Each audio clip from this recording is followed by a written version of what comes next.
To get started, let's just go to File and open up a new document. Make sure it's 1280 by 720.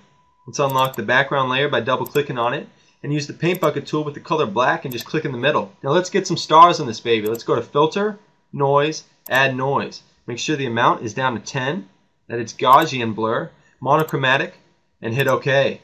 Now you're probably like, whoa, that's way too many stars, man. And I'm like, chill out, bro, because we're going to go to Image, Adjustments, and Levels. Let's bring this first number to around 60 and the second number to around 100. Now you can play around with this to get the exact levels you want here. I might even make it 110 just to dim the stars a little bit here. So we have some nice stars for the background, but let's add to the background a little bit more before we get started with the planets. Let's make a new layer and make sure the two colors we have selected is a black one and a dark navy blue. Go to Filter, Render, and Clouds. And get some nice cloud look going, but obviously the opacity is too high, so let's bring the opacity down to probably about 15 here. Now we have a nice cloudy atmosphere and space here. So let's get started with our first planet. We're going to use the zoom tool to zoom out here a little bit just so we can know where we're working with, and use this ellipse tool to make us a circular shape. Now click and hold down Shift to make sure it's a perfect circle, and you can even hold down Alt to make sure it makes a circle from the center. Get the size about where we want it. I think that looks good for me right now. And double click on the center to make sure it's a black circle. It's filled with black. Now we're going to zoom in real quick. Now double click on Eclipse so we can work with some of its settings. First let's go to Inner Glow. Make it linear dodge. We're going to linear dodge all of them here. Let's make the blue nice light blue here. The size, keep the size about 5 pixels. Now we're going to have Inner Shadow. This one's going to be a little bit more of a darker blue. And make sure we go to linear dodge as well. Turn off global light, make the distance 0, and let's up the size. Let's go all out here. Let's go about 120. And a nice little outer glow will do us some charm as well. Get another light blue color. Gotta go with that linear dodge. And the size can be up just a tad. And hit OK. So already we got a nice spherical circle here to work with our planet, but obviously we need some texture in here so it looks like a planet and not a black hole. So I'm going to pull up one of my textures here, and you can find these anywhere on the internet. You can find it on NASA or DeviantArt, the websites, or you can just search planet texture into Google Images and see what it comes up with.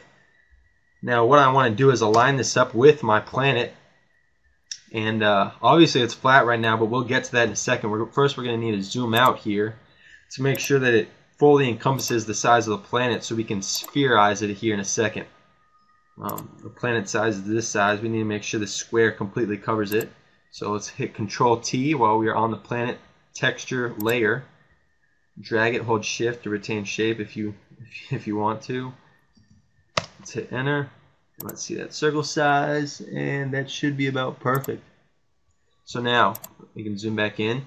We're going to want to get this circle selected here, so we're going to want to hit Control or Command on a macular and click there. Obviously I know it's called a Mac, and I was just joking with you. And now we're going to want to select the planet texture, and with the circle selected here, we're going to want to go to Filter, Distort, and Spherize. And as you can see right here, it changes the sphere of the image so it's not just a flat image. So it'll make it come out and simulate a 3D aspect. So it spherizes the selected area here.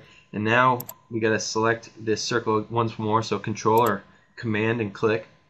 Now make sure you have the planet texture layer selected and hit Mask, and it'll get rid of all that extra stuff for you. And we have a nice start of a planet here. But obviously that doesn't look quite realistic yet. So let's change the blending mode from normal to overlay. And now it gets a nice little shadow effect here. So let's make a new layer and get it under that planet texture layer so it's next to the ellipse. Let's get a brush with a nice soft blue color. Okay, make sure the hardness is at 0.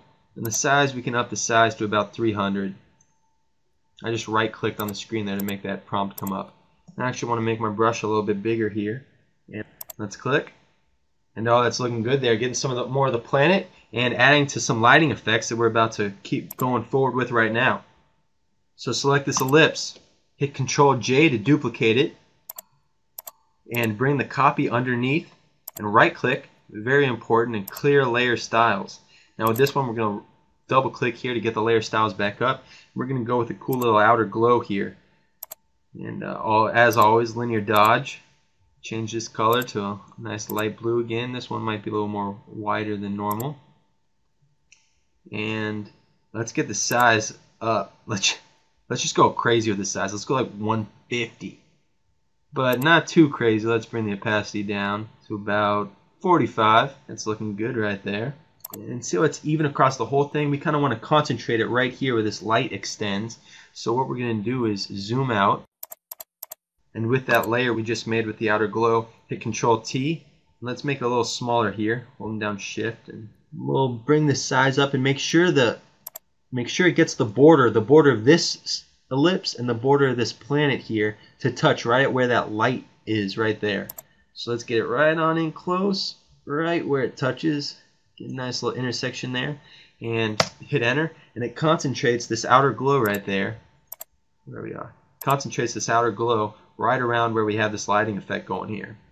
Control D to get rid of these Martian ants, and voila, we have a nice planet there. That's French, by the way, for whoa, that's an awesome outer space planet scene. So that's it for this tutorial. However, if you want to finish off this space scene and learn how to make this sick planet here with these rings going around it, just click right there and we'll send you to it. Or if you want to learn how to make this asteroid, click right there and you can learn how to make that one to finish off this sick planet outer space scene. Thanks for watching, and I'll see you next week.